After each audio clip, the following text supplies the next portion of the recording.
The rain wouldn't stop. It hit the pavement like the world itself was trying to drown me. I stood under the broken streetlight, my jacket soaked through, and she was there, standing just far enough to make me feel small. "Emily," I said, my voice barely cutting through the sound of rain. "You don't mean this. We've come too far to just." She shook her head. "I can't live like this anymore, Ryan. I'm tired of pretending we're okay." "Pretending?" I stepped closer. "We've struggled, yes, but that's what love is. We fight together." Her eyes flicked away from mine. "Love doesn't pay rent. Love doesn't fix broken dreams. So that's it." I laughed bitterly. "You're walking away because I'm not rich enough for you." "It's not about money," she said quickly, but her voice cracked. "It's about stability. Jake can give me that." The name hit harder than the rain. "Jake?" I repeated, barely believing it. "You mean your boss? The guy with the silver watch and fake smile?" She didn't answer. She didn't have to. "Wow," I whispered. "So I lose you to a man who buys his affection." "Ryan, please don't make this harder," she said softly. "You're a dreamer. You live in ideas, in hope. But hope doesn't fill a fridge." "And what about love?" I asked. "Doesn't love count for anything?" She looked at me, her mascara smudged, lips trembling. "It used to." I felt something twist inside me, anger, heartbreak, disbelief, all at once. "You said you believed in me, Emily. You said as long as we had each other." "I did," she interrupted, voice breaking. "But I can't do this anymore. I can't keep waiting for someday." I took a step closer, rain dripping from my hair. "Someday was supposed to be ours." She backed away. "Please don't make me feel guiltier than I already do." "Guilt?" I said. "You don't get to feel guilty. You get to leave, and live with your choices." A black car pulled up beside her. The window rolled down, revealing Jake's smug face. "Everything okay, babe?" he asked, his voice slick with arrogance. "Yeah," she said quietly. "Just, finishing up." I turned to him, fists clenched. "You think this makes you a man? Taking what isn't yours?" He smirked. "I didn't take anything, Collins. She made a choice. Winners don't wait around." I stepped forward, but Emily blocked me. "Ryan, please," she said. "Don't do this." "Why not?" I shouted. "You're leaving me for him. What else is there to lose?" She winced. "Because I don't want to remember you like this." I stared at her, the woman I thought I'd build a life with, and realized she was already gone. Whatever love we had, it had drowned in the storm. "Go then," I said quietly. "Go be happy. Just don't come back when the money runs out." She opened her mouth as if to reply, then turned and walked toward the car. The door closed. The engine roared. The taillights disappeared into the dark. And just like that, the silence hit me. I stood there, soaked, heart pounding, trying to breathe through the emptiness she left behind. The rain slowed, but the ache didn't. My phone buzzed, Liam's name flashed on the screen. I ignored it. What could I even say? That I lost the only person who ever mattered? That she chose money over me? I dropped to the curb, staring at the puddle reflecting the streetlight. My reflection looked nothing like me. My eyes were hollow, my lips trembling. She said I had nothing to offer, I whispered to myself. Maybe she's right. For a while, I just sat there, watching the ripples distort my face. The old me, the one who believed in love, kindness, and destiny, felt like a stranger. Something inside me cracked open that night, quietly but completely. I didn't scream. I didn't cry. I just made a promise. One day, I'd be someone no one could walk away from. I'd build something so big, so powerful, that the next time Emily Carter saw my face, she'd remember exactly what she threw away. The rain stopped, but the vow didn't. That was the night Ryan Collins, the dreamer, died. And the man who would build an empire was born. The smell of burnt coffee and wet cardboard clung to everything in that tiny apartment. The eviction notice on the door fluttered whenever the wind blew through the cracked window. Liam looked up from the couch. You planning to actually eat today, or just stare at that screen till sunrise again? I'll eat when I can afford to, I muttered, typing faster. Freelance clients don't pay for lunch breaks. He tossed a stale piece of bread my way. Then take this, you masochist. I caught it mid-air and smirked. Is this your idea of fine dining? He grinned. Better than starving yourself over lines of code. I'm not starving, I said, taking a bite that proved I was lying. I'm rebuilding. Rebuilding? He leaned forward, resting his elbows on his knees. Ryan, you're falling apart. You haven't slept properly in days. You talk in business jargon like it's oxygen. I have to, I snapped. I can't waste time feeling sorry for myself. Not after. After Emily, he finished. You can say her name, man. It's not Voldemort. I glared at him, but he didn't flinch. I'm serious, I said. I'm not going to be that guy anymore. The one people pity. He sighed. I get it. But you can't outrun pain by pretending it's motivation. That's how people burn out. Then let me burn, I muttered. At least I'll make some light. He stared at me for a long moment before standing. You're impossible. Fine. I'm heading to work. Don't forget, Mr. Harlan said if you're late again, you're fired. Yeah, I waved him off. Tell him I'll be there. When he left, silence filled the room again, thick, heavy, almost suffocating. I stared at my screen, code blurring into meaningless symbols. Rent overdue. Electricity on the edge of disconnection. My stomach growled. I ignored it. By noon, I was at the diner washing dishes. The steam burned my hands, but at least it was warm. Mr. Harlan barked orders from behind the counter. Collins, those plates won't clean themselves. Yes, sir, I said, scrubbing harder. He eyed me like a hawk. You've got potential, kid, but you've got your head in the clouds. Dreams don't pay bills. I gritted my teeth. Then I'll make them pay. He laughed, a rough sound like gravel. Sure you will. Every dreamer says that before the world eats them alive. I looked up, meeting his gaze.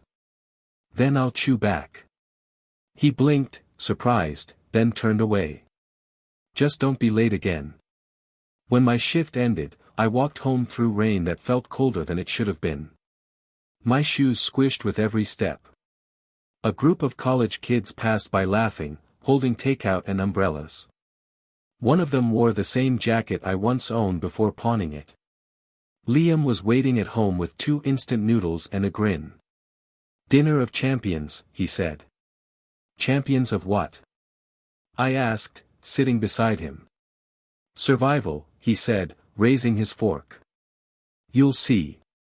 One day, you'll laugh at all this. I smiled weakly. If I make it that far. You will, he said. You've got that stubborn fire. The kind that builds empires or burns cities. Maybe both, I muttered. He chuckled. People like Emily, they chase comfort. People like you chase purpose. And that's what scares them. I stared at the steaming noodles. You think she'll ever regret it? He shrugged. Maybe. But that's not your job to worry about. Your job is to make sure she does. I looked at him, half laughing. That's the most toxic pep talk I've ever heard. Hey, it works, he said. Just don't let hate be the only thing driving you. I didn't answer. I didn't have to. Deep down, I knew he was right, but pain was all I had left, and it was fuel. That night, when Liam fell asleep, I stayed up staring at the glow of my laptop. My fingers trembled as I wrote code, bid for freelance projects, watched tutorials. I read success stories until my eyes burned. Every click, every rejection email, every maybe next time, hardened something in me. At 3 a.m., I whispered into the silence, one day, they'll remember my name. Liam stirred in his sleep. You talking to ghosts again? Yeah, I said quietly. But this time, I'll be the one haunting them. He mumbled something about coffee and turned over. I kept typing. Each line of code felt like a brick. Each sleepless night, another wall. I was building something no one else could see yet, not even me. Rock bottom wasn't the end. It was just the foundation. The room smelled like burnt coffee and old carpet. My laptop screen flickered, showing an online auction countdown, 30 seconds left. My hands trembled. Liam leaned over my shoulder. You're seriously doing this? Yeah. You can barely pay rent, Ryan. And you're about to buy a company? A dying one, I said. That's why I can afford it. He rubbed his temples. This is insanity. No, I whispered, eyes locked on the timer. This is survival. The clock hit 0. My bid flashed across the screen. A red banner appeared, auction closed. You won. Liam groaned. Congratulations, you just bought debt. I smiled faintly. No. I just bought my future. He dropped onto the couch. What's it called again? NovaTech, I said. It means, born from nothing. Fitting, he muttered. You literally have nothing left. Not true, I said quietly. I still have anger. He looked at me then, really looked. Ryan, you're still thinking about her, aren't you? I didn't answer. My silence said enough. 2 months later, I stood in an empty office space that smelled of dust and failed dreams. Broken desks, flickering lights, and a "for lease" sign in the window. Sophia, the only coder who'd responded to my job post, walked in holding a coffee cup and a laptop bag. This place looks haunted, she said. It is, I replied. By bad business decisions and unpaid taxes. She smirked. You sure know how to sell a dream, boss. I'm not selling anything, I said, setting my laptop on a dusty desk. I'm rebuilding. From what? She asked. I looked at her, a spark of challenge in my voice. From nothing. She tilted her head. You really think you can turn this place around? I don't think, I said. I know. Her lips curved. That's either genius or insanity. I'm in. That was the first time in years I smiled without bitterness. A few weeks later, we were sitting across from a middle-aged man in a sleek suit, Mr. Blake, a venture investor. His office screamed wealth. He looked at our pitch deck, unimpressed. You're asking for $100,000 to revive a company everyone's written off. Yes, I said. And you think 2 people can do it? 3, I corrected. Me, her, and time. He raised an eyebrow. Time isn't a team member, Mr. Collins. It is if you use it better than everyone else. He leaned back, clearly amused. You've got guts, I'll give you that. But guts don't guarantee returns. I leaned forward. Neither does fear. But it guarantees failure. Sophia glanced at me, a small smirk tugging at her lips. Mr. Blake studied me for a moment, tapping his pen against the desk. You remind me of myself 20 years ago. Broke, angry, and convinced I could change the world. Did you? I asked. He chuckled. I made money. That's close enough. Then let me make you more, I said. Invest in me, and you won't just make profit, you'll make history. He stared at me, silent for what felt like an eternity. Then he said, all right. You get your chance. Don't waste it. When we walked out of his office, Sophia grinned. You didn't breathe for like 10 minutes in there. I didn't need to, I said. I was too busy selling oxygen. She laughed. I like you, Collins. You're either about to change the world or explode trying. Maybe both, I said, smiling faintly. That night, I sat alone in the office. The lights were dim, the city humming outside. I opened my wallet and took out the one thing I hadn't pawned, a photo of Emily and me from years ago. Her smile, the one that once made me feel invincible, now made my chest ache. You said I had nothing to offer, I whispered to the photo. Let's see what you think when I own everything. I tucked it away, turned on the monitor, and started coding again. My fingers moved faster than my thoughts. Every line of code was a heartbeat, every keystroke a quiet scream. Sophia's voice echoed from the hallway, still working? Always, I said. You're insane. Probably, I replied. But I'm not poor anymore. Not in ambition. She laughed softly, fading into another room. I kept typing. The hum of the computers felt like applause from a future only I could see. Revenge wasn't fire. It was focus. And I was just getting started. For years, I whispered, staring out my office window. The city skyline shimmered like a promise I'd finally collected. Liam leaned on the doorframe, grinning. For years and you're officially the golden boy of tech. Feels weird hearing that, I said. Weird? He laughed. You own half this building, Ryan. You're a headline waiting to happen. Headlines fade, I replied, closing my laptop. Results don't. He shook his head. Still can't take a compliment. I'll take one when I've earned it. You built a company from ashes, he said. If that's not earning it, I don't know what is. Before I could answer, a knock came at the door. A woman peeked in, tall, sharp, confident. Ryan, HR needs your signature on the promotion letters, she said.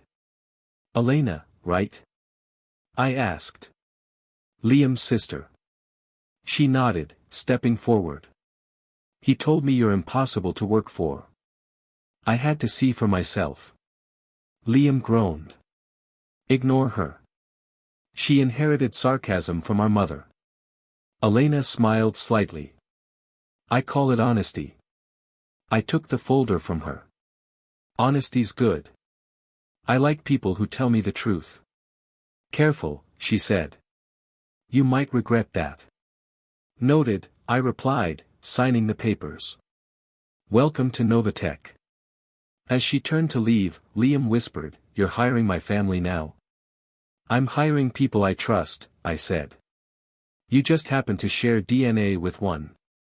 By noon, the office buzzed with noise, keyboards clacking, phones ringing, laughter echoing through glass walls.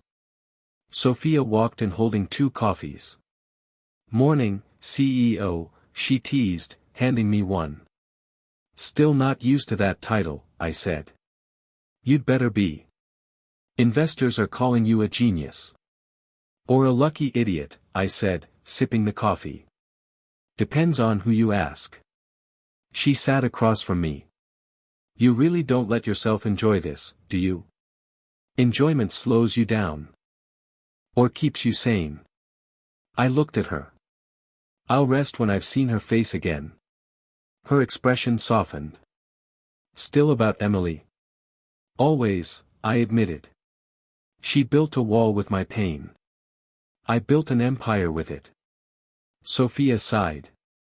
Just promise me you'll know when to stop climbing. I won't, I said simply. People like me don't stop, we crash or conquer. That afternoon, I walked into the boardroom for a meeting with Mr. Raymond, CEO of Core Dynamics, our biggest competitor. He stood up with a forced smile. "Ryan Collins," he said, shaking my hand. "The man of the hour." "Mr. Raymond," I replied evenly. "Pleasure's mutual." He gestured for me to sit. "NovaTech's growth is impressive. Unsustainable, but impressive." "Unsustainable?" I raised an eyebrow. He leaned forward. "Rapid success burns out fast. Markets punish arrogance." "I'm not arrogant," I said. "I'm focused." He smirked. "There's a fine line." "Then I'll walk it," I said. His smile faltered. "You really think your company can outpace mine?" "I don't think," I said calmly. "I know." He laughed softly. "Careful, Collins. The higher you climb, the sharper the fall. Then I'll make sure the ground's too scared to catch me." He studied me for a moment before muttering, "You remind me of me when I still believed in people." I stood. "That's your problem." I stopped believing in people. I believe in purpose. As I left, his voice followed me. "You'll learn humility one day, Collins." "Maybe," I said without turning back. "But not today." Later that evening, the office was quiet except for the hum of computers. Elena walked in, dropping a stack of reports on my desk. "You should go home," she said. "I don't have one," I replied. She frowned. "That's not healthy. Neither is mediocrity." "Ryan," she said gently, "you've already won." "Winning's temporary," I said. "Legacy isn't." She sat on the edge of my desk.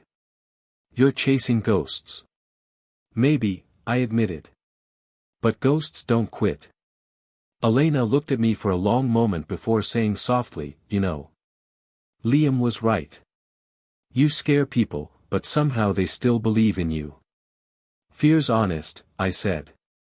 "It means they see what's coming." She smirked. "And what's that?" "An empire no one can ignore." The next morning, I sat across from a journalist for a live interview. Cameras flashed. She smiled brightly. "Mr. Collins," she began, "you've become one of the youngest CEOs in the city. What motivated you the most?" I smiled, feeling every scar behind the success. "Rejection." She blinked. "Rejection?" "Yes," I said. "It teaches you who you are when no one believes in you." The cameras clicked again, but I wasn't looking at them. I was looking past them, at a memory that still burned quietly behind my eyes. Because deep down, I knew one thing. I wasn't done. Not until I faced her again. Elena's voice cut through the buzz of the conference room. "Ryan, the new candidates are here." I didn't look up from my laptop. "Send them in." She cleared her throat. "You might want to handle this one personally." I finally raised my head, and froze. Emily Carter. Her name glared at me from the resume in Elena's hand before her face confirmed it. The same green eyes. The same nervous twitch in her lip. Only now, the confidence was gone. For a second, the air thinned. The room blurred, voices muffled, time folding back to the night she walked away. "Ryan," she whispered, her voice breaking like glass. I straightened. "Miss Carter." My tone was ice. "Please, have a seat." Elena looked between us, sensing tension. "You two know each other?" Emily opened her mouth, but I spoke first. "We've met." The HR team glanced at each other. I could feel their curiosity thick in the air. Elena cleared her throat. "All right, Miss Carter, why don't you tell us a little about yourself?" Emily's hands trembled as she held the folder. I worked at More Enterprises for 2 years. Then the company, downsized." "Downsized?" I asked. Interesting word for being fired.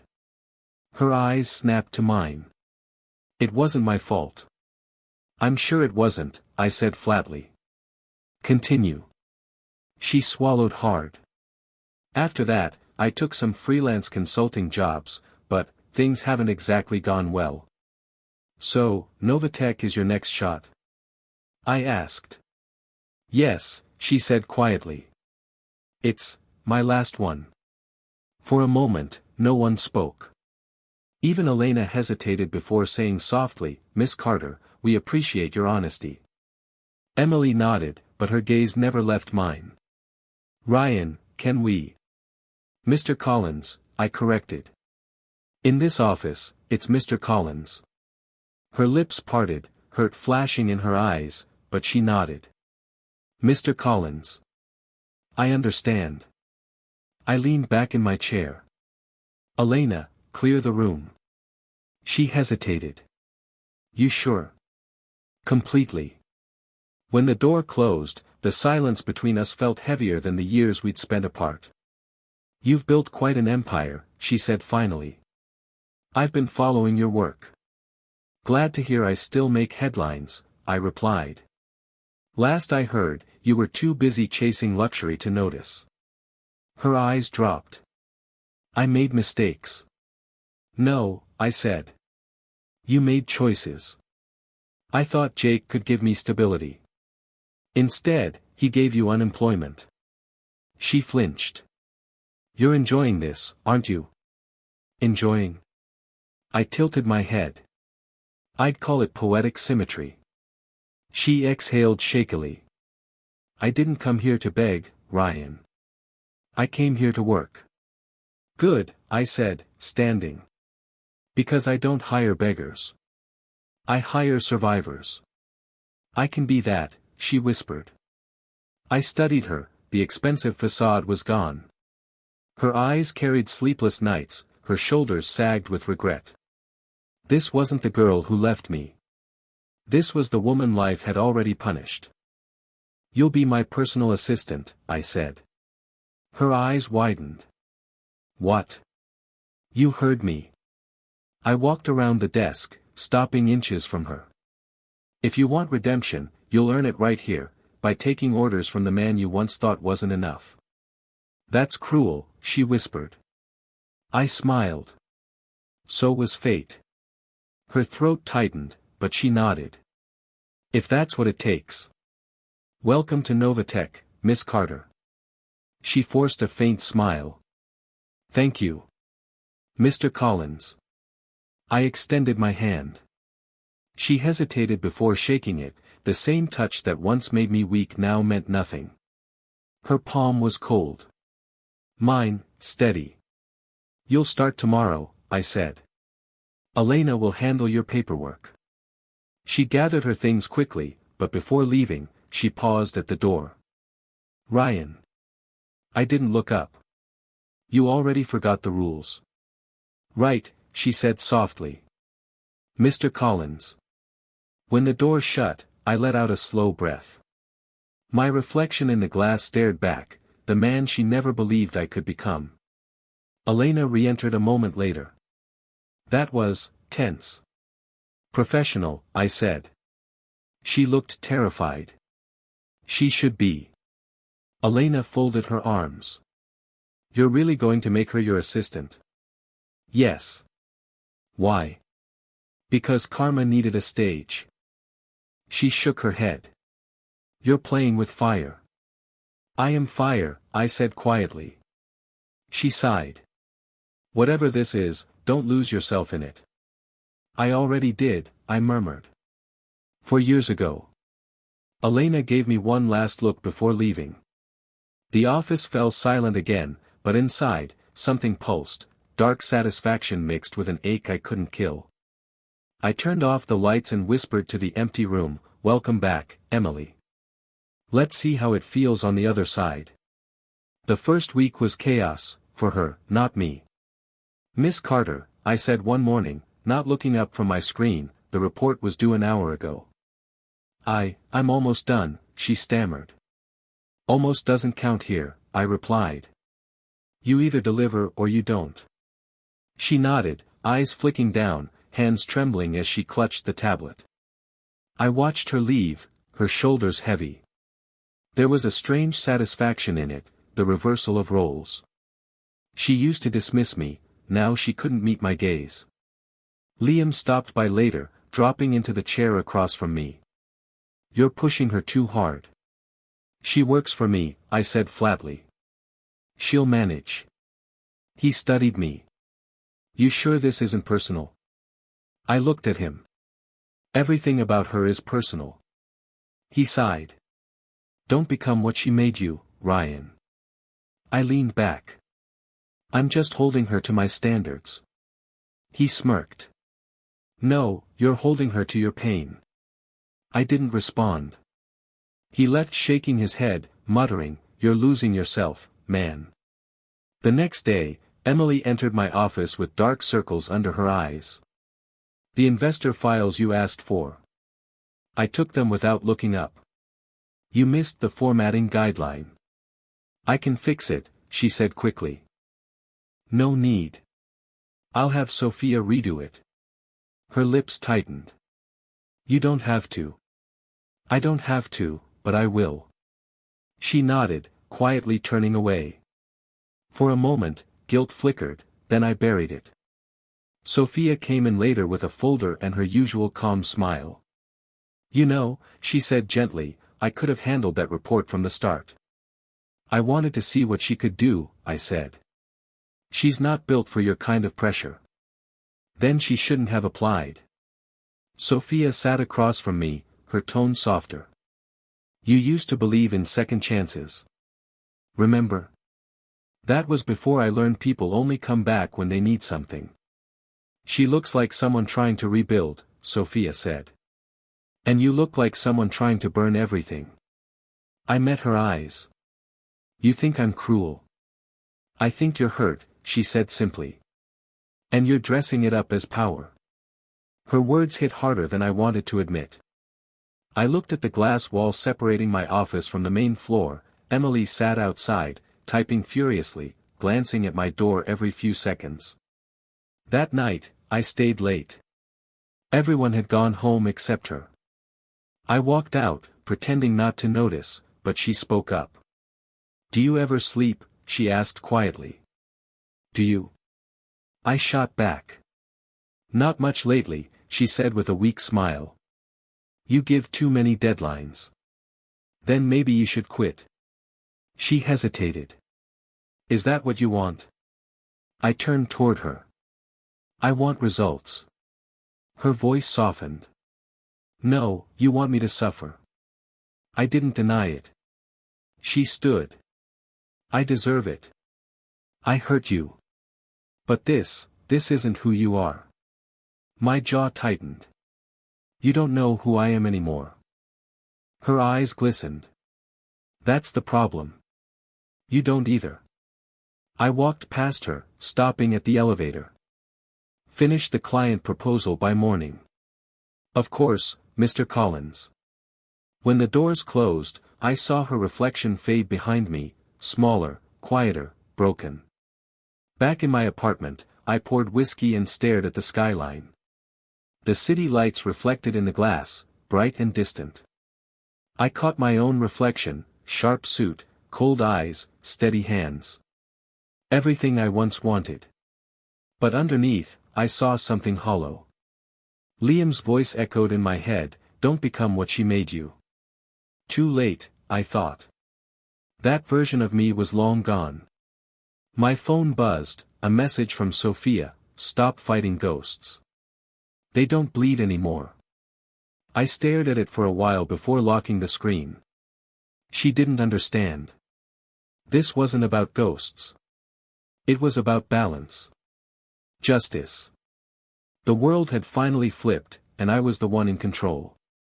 But when I closed my eyes, I still heard her voice, Ryan, you have nothing to offer me. Now I had everything.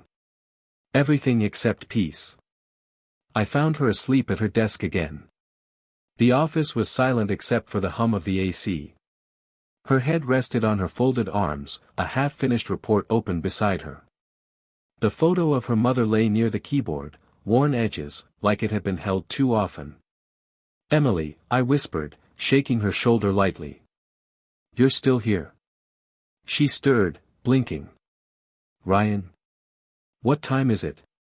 "Almost 3. Everyone else left hours ago." She rubbed her eyes, trying to smile. "I just wanted to fix the numbers on the quarterly sheets. I think I miscalculated the—" "You didn't," I interrupted, crossing my arms. "That error came from finance. Not you." She froze. "Oh. I didn't want anyone to think I was careless." "You've already proven you're not," I said, trying to sound detached. "You don't have to kill yourself over work." She looked down. "It's the least I can do." "The least?" I asked quietly. "For everything," she said, voice trembling. Silence filled the room, heavy and suffocating. I leaned against the desk, studying her face, thinner than I remembered, eyes tired, skin pale. She wasn't the same woman who once laughed as she walked out of my apartment with someone else's arm around her. "What do you want me to say?" I asked finally. "That I forgive you." She flinched. "No. I don't expect that." "Then what?" "I just want to make things right." I almost laughed. "You think working overtime makes things right?" Her lips pressed together. "It's all I can do. I can't undo the past, Ryan."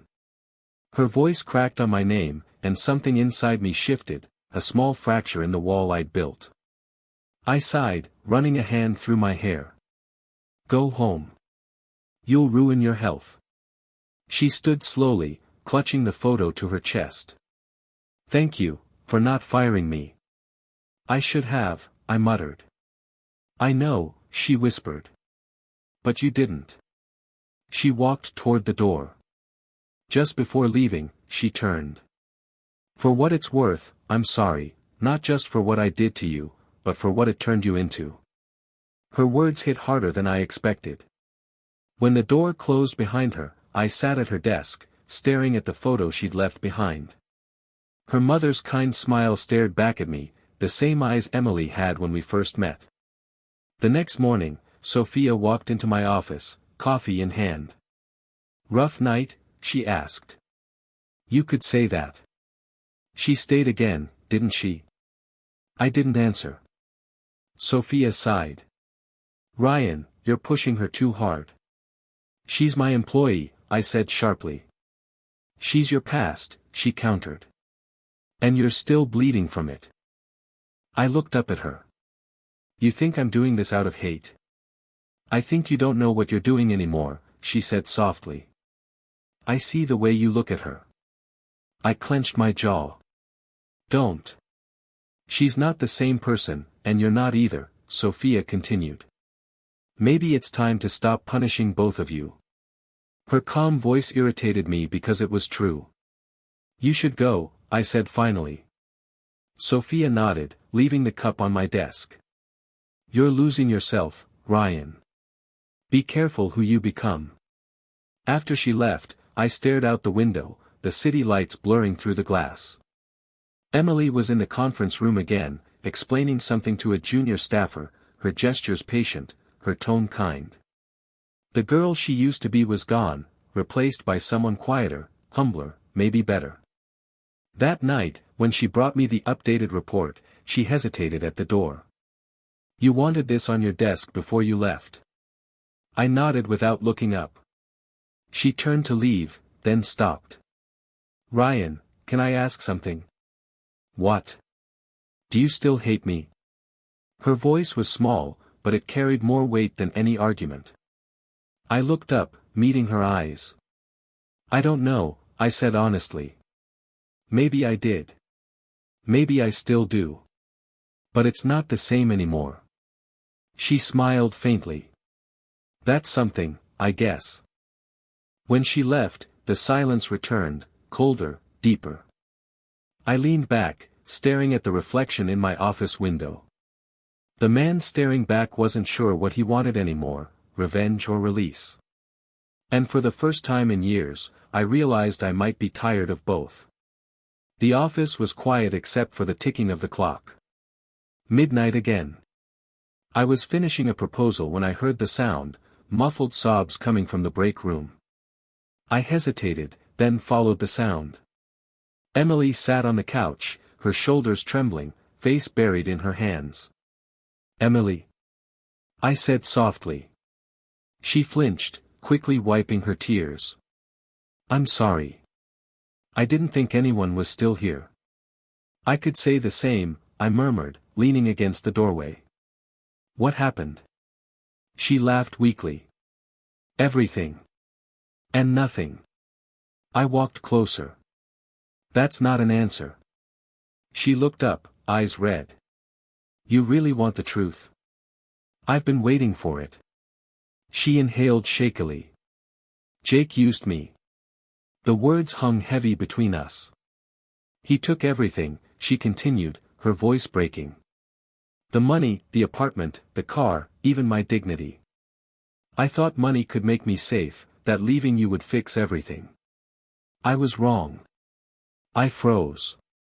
My chest tightened, but I said nothing. "I was so stupid," she whispered. "I thought I was trading heartbreak for security." But he saw right through me, my fear, my weakness, and he fed on it. Her hands trembled as she spoke. "Why are you telling me this now?" I asked quietly. "Because you deserve to know," she said. "You deserve to hate me for the right reasons." "I already did," I said, voice rough. "For years." She nodded slowly. "And now?" I didn't know how to answer. The anger that once kept me alive felt small, like ashes in my mouth. "I don't know," I admitted. She laughed bitterly. "I thought I'd feel better confessing, but it just makes me realize how far I fell." I sat down across from her. "Falling isn't the worst thing. Staying down is." She looked at me, startled. "You really believe that?" "I have to," I said. "Otherwise, what was the point of surviving any of it?" For a long moment, neither of us spoke. The clock kept ticking, indifferent to the wreckage between us.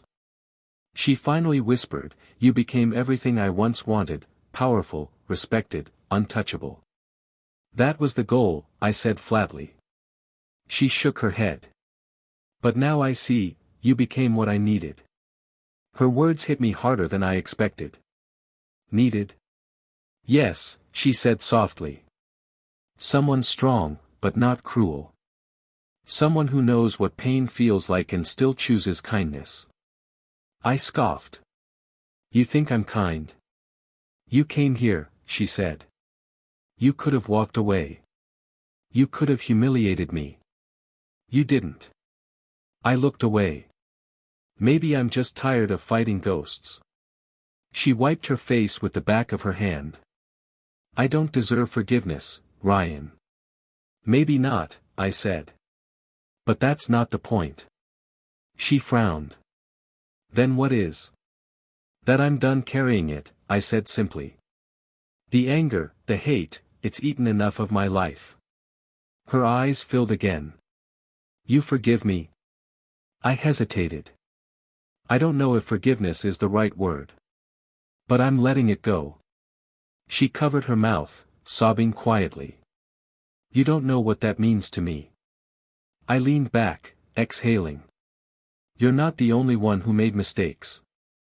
She blinked. "What do you mean?" "I let my pain become my purpose. Everything I built, NovaTech, the success, it all came from trying to prove you wrong.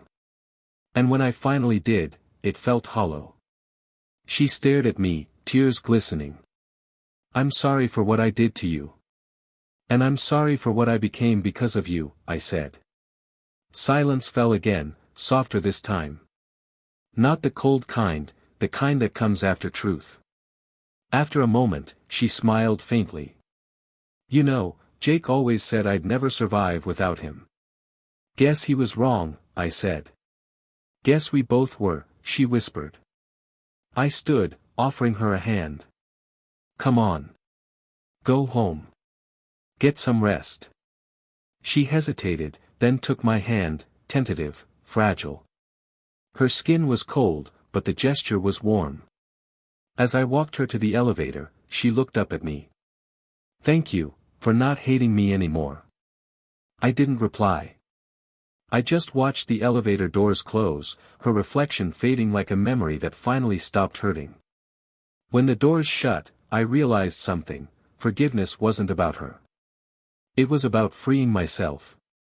And for the first time in years, I felt light. The next morning, I asked Emily to have lunch with me.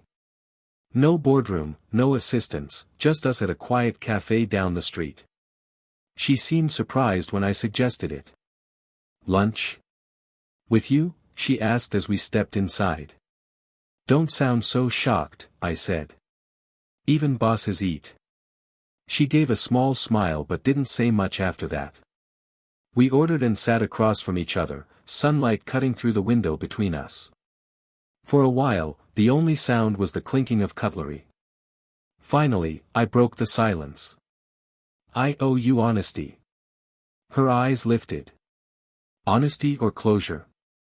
Both, I said. You deserve that much. She set her fork down. All right. I'm listening. I took a deep breath. I hired you because I wanted you to feel what I felt.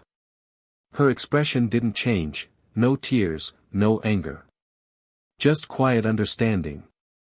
I wanted you to wake up every day and remember what it's like to be powerless, I continued. I wanted to watch you struggle, to make you question yourself the way you made me question mine. I figured as much, she said softly. That caught me off guard. You did? She nodded. You were too deliberate, too cold. It wasn't professionalism, it was punishment. I knew. Then why stay? I asked. Because I needed to prove to myself I could survive it, she said. And because I owed you, even if you didn't ask for it. I stared at her, trying to read the woman across from me. This wasn't the same Emily who'd left me years ago. I thought you'd hate me, I admitted. I did, she said. At first. But hate takes energy, and I'm tired, Ryan. I just want peace. Her words hit harder than I expected. Peace, I echoed. Yeah. I think I've been chasing the wrong thing all along. She tilted her head. What do you mean? I thought revenge would feel like winning, I said. But it doesn't. It's just noise. A chain I've been dragging around. She gave a sad smile. Then maybe it's time to drop it. I looked down at my coffee. I don't even remember what life feels like without it. You start by forgiving yourself, she said gently. You've already forgiven me. I met her gaze. You're sure about that? She nodded. If you hadn't, we wouldn't be here. I chuckled under my breath. Guess you're right. For a long time, we just sat there, two people who had once broken each other beyond repair, now quietly piecing themselves back together. Finally, I said, there's something else. She raised a brow. More confessions? I smirked. Not quite. I'm offering you a promotion. Her eyes widened. What? You've earned it, I said. Your work's been exceptional. You'll oversee project coordination starting next month. She blinked, stunned. Are you serious? Completely.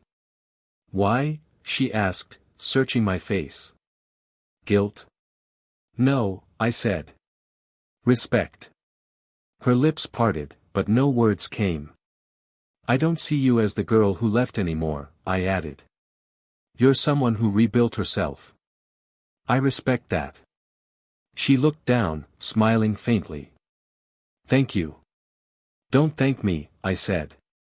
You did the work. There was a pause, soft, but full. Then she whispered, then I guess we're even. I nodded slowly. Yeah. We are. The tension that had lived between us for years seemed to dissolve right there, in that tiny cafe. For the first time, I wasn't holding on to bitterness or pride. I was just, free. As we stood to leave, she turned to me. "Ryan," she said quietly, "I hope you find something real this time." "I already did," I said. She frowned. "What?" "Peace," I replied. She smiled, the kind that carried no regret, only understanding. "Then I'm happy for you." We walked out together, sunlight warming the cold air. When we reached the corner, she stopped. "This is me," she said. I nodded. "Take care, Emily." "You too." She walked away without looking back, and for once, I didn't want her to. Standing there, I realized revenge had never been victory. It was just a mirror reflecting my own pain. Letting go wasn't losing, it was finally winning in the only way that mattered. And as I watched her disappear into the crowd, I smiled, not out of triumph, but relief. Because for the first time in years, I felt light. The day she left for good felt nothing like I'd imagined. No anger. No pain. Just quiet. The kind that settles after a storm. Emily stood by my office door, her resignation letter in hand. "So, this is it," she said. I leaned back in my chair. "Looks like it. You're not going to stop me." I smiled faintly. "Would it change anything if I did?" She hesitated, then shook her head. "No. I guess not." "Then I won't," I said softly. "You've earned your peace." Her eyes searched mine.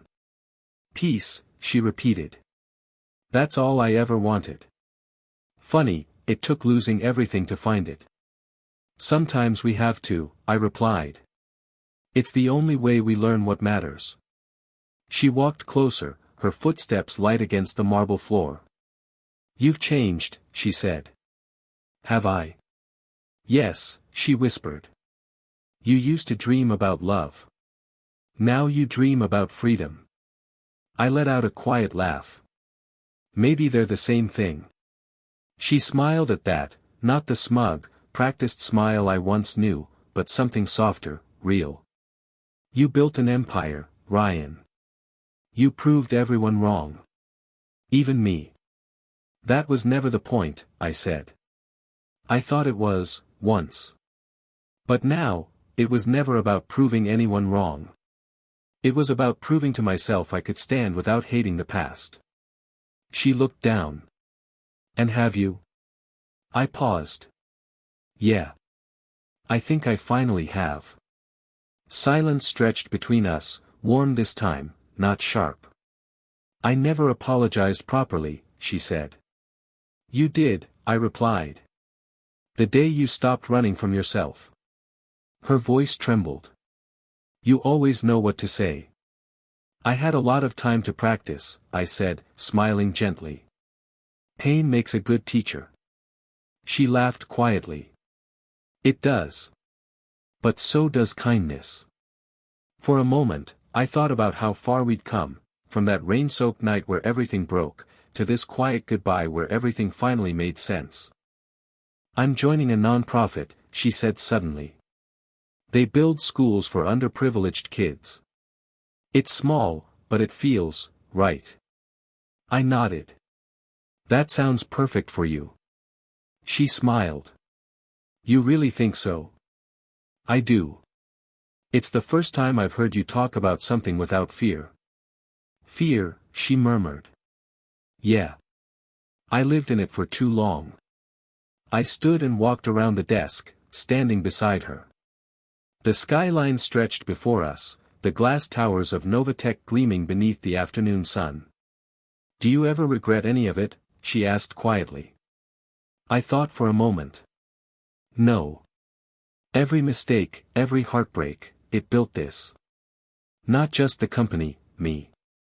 Her voice was barely above a whisper. "You became everything I once wanted." I met her eyes. "No. I became what I needed." She swallowed hard, then smiled again, that same bittersweet curve that said everything words couldn't. "Thank you, Ryan," she said finally. "For everything." I felt something tighten in my chest, the kind of ache that isn't pain, just memory. "No," I said softly. "Thank you. You made me who I am." The elevator chimed in the hallway. She turned, stepping inside. The doors began to close, and for a second, our eyes met, no resentment, no longing, just understanding. "Goodbye, Ryan," she whispered. "Goodbye, Emily." The doors slid shut, and the echo of her departure faded down the hall. I walked to the window and looked out over the skyline, the empire I'd built from nothing. The same city that once crushed me now stood beneath my feet. But I didn't feel triumphant. I felt free. The ghosts were gone. The past was quiet. I pressed my hand against the glass, watching the sun dip behind the horizon. For the first time since that rainy night years ago, I wasn't haunted by what I'd lost, I was grateful for what it made me become. Liam once told me, "You'll rise, Ryan. People like her always get what's coming." He was right, but not in the way either of us expected. Karma hadn't punished her. It had transformed me. As the sky deepened into gold, I whispered to no one, "I'm done chasing ghosts." And in that moment, standing in the glow of everything I'd built, I finally believed it. I wasn't the dreamer anymore. I wasn't the avenger either. I was free.